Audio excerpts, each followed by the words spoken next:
Bonjour à toutes et à tous et bienvenue sur cette vidéo de psychoastrologie où nous regardons ensemble comment se configurent les planètes sur une semaine. Donc nous allons voir ce qu'il en est de la semaine du 15 au 21 juillet 2024. Alors je préfère vous prévenir, cette semaine va ressembler quelque peu à la semaine précédente. Pourquoi? Parce que non seulement on a toujours, et ça va durer quand même un petit moment, 3 planètes rétrogrades, donc qui nous rattachent peut-être au passé, qui font remonter des choses du passé, à savoir Pluton en Verseau, Saturne et Neptune en Poisson, mais aussi parce que nous sommes dans le troisième décan du Cancer et que ce troisième décan, selon l'astrologie ésotérique, l'enseignement du maître tibétain et donc les livres d'Alice Bailey, est gouverné par la Lune. Or, la Lune est on va dire un satellite, une planète, enfin un satellite plutôt, qui justement fait remonter des émotions, des formes pensées, des attachements qui sont reliés à notre passé. Donc on a une surimportance, peut-être une sursensibilité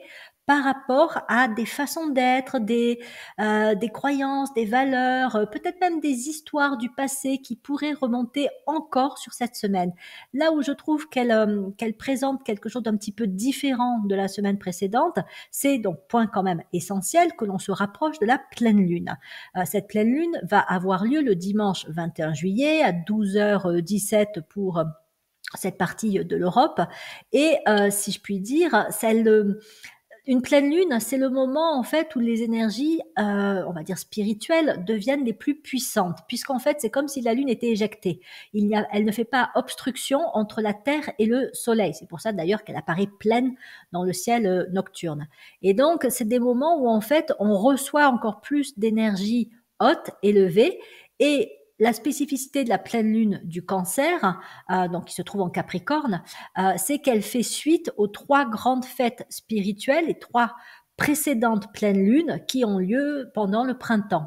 Et ces 3 grandes fêtes spirituelles, justement, captent les énergies les plus élevées qui ensuite vont être redistribuées pendant toute l'année. Donc je ne vous refais pas un topo sur ce que sont ces grandes fêtes spirituelles, j'ai fait des vidéos sur le sujet, il y a possibilité de trouver d'autres informations. Mais toujours est-il que une grande particularité du Cancer, et ça c'est important de l'avoir à l'esprit, c'est que c'est une énergie de naissance. Et en fait, on peut soit refaire naître le passé, donc on restaure, on rénove, on entretient le passé, donc on accouche encore d'éléments du passé, donc voilà, les émotions du passé, on les refait vivre, les histoires du passé, on les entretient, etc., etc. Et dans certains cas, ça peut être juste, il peut y avoir un devoir de mémoire, de ne pas oublier une certaine partie de l'histoire, mais il y a aussi dans le passé plein de choses qui sont encombrantes, plein de choses qui sont délicates, difficiles, dont les émotions un petit peu enfouies, lourdes de la petite enfance, de l'adolescence, ou même de choses difficiles qu'on a vécues à l'âge adulte. Et donc, si on n'y fait pas garde pendant cette semaine, voilà, tout ça peut remonter. Mais la pleine lune du Cancer nous invite en fait à aller à accoucher, si je puis dire, à la fois donc de ce qui a pu être capté au niveau des belles énergies du printemps, des 3 mois qui ont précédé, et donc d'imprégner, si je puis dire, la matière pour que l'on puisse aller vers collectivement et individuellement, bon, c'est encore plus puissant sur le plan collectif, pour qu'on puisse aller vers le meilleur de soi-même. Et pendant cette semaine, on pourrait se sentir tiraillé avant d'arriver à la pleine lune entre les deux. Donc ne vous étonnez pas, au contraire, soyez observateur de ça si vous sentez qu'il y a des informations, des ressentis, des idées, des aspirations qui sont en lien avec le passé et qui remontent. Mais par contre, centrez-vous aussi avec Vénus et Mercure en Lion, on a quand même une aide à ce niveau-là, sur votre, si je puis dire, identité supérieure, c'est-à-dire vos belles et grandes qualités, vos hautes aspirations, ce qui vous fait aussi vibrer intérieurement, là où vous sentez que vous êtes aligné avec vous-même, authentique, ce que vous cherchez à manifester du meilleur de vous-même, là où vous avez envie de canaliser votre créativité.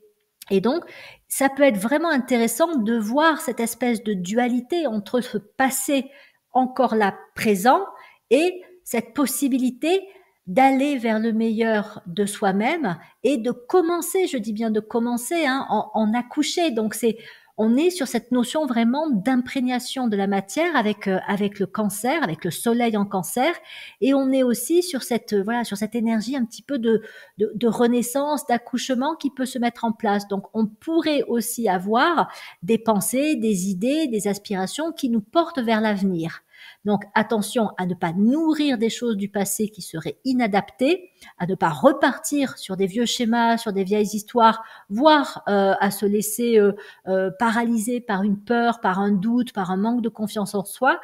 Essayons de voir quand nous sommes centrés sur nous-mêmes et sur le meilleur de nous-mêmes, vers quoi ça nous porte, qu'est-ce que ça nous donne envie de réaliser. C'est ça qui peut vraiment être important et intéressant à nourrir pendant cette semaine pour que l'énergie cancer puisse faire son travail d'imprégnation de la matière. Donc, si on lui envoie des informations un petit peu lourdes, négatives, ben, c'est ça qui va s'imprégner en nous, dans notre corps, dans notre aura, dans nos pensées, etc. Par contre, si on lui apporte des pensées plus élevées, alors attention, hein, il faut que ce soit vrai, il ne faut pas que ce soit de l'auto, on n'essaye pas de s'auto-convaincre à tout prix, alors qu'au fond de nous, on n'y pense pas. Donc, ça demande un véritable alignement, une véritable authenticité. Et là, quand on atteint cet état d'authenticité, on le sent encore une fois parce que vraiment intérieurement, ça nous anime, on vibre avec ça. Là, on envoie de belles informations à nos cellules, à notre corps, notre corps éthérique, et même dans le monde quelque part, puisqu'on est tous connectés les uns les autres. Et donc, ça peut vraiment être un moment, voilà, pour reprendre un petit peu notre avenir en main, notre créativité en tant que acteur de notre vie, et donc aller vers une renaissance quelque part pour les semaines, les mois. Ça peut mettre du temps à se décliner concrètement, mais c'est là, encore une fois, hein, l'information importante à retenir de cette vidéo, c'est que c'est une semaine d'imprégnation de la matière. Donc, de quoi imprégnons-nous la matière de nos corps, d'informations du passé ou des possibilités que l'on sent présentes en nous, qui s'éveillent en nous de plus en plus et qui cherchent elles aussi à se manifester et à s'exprimer. Donc, qu'est-ce que l'on va encourager?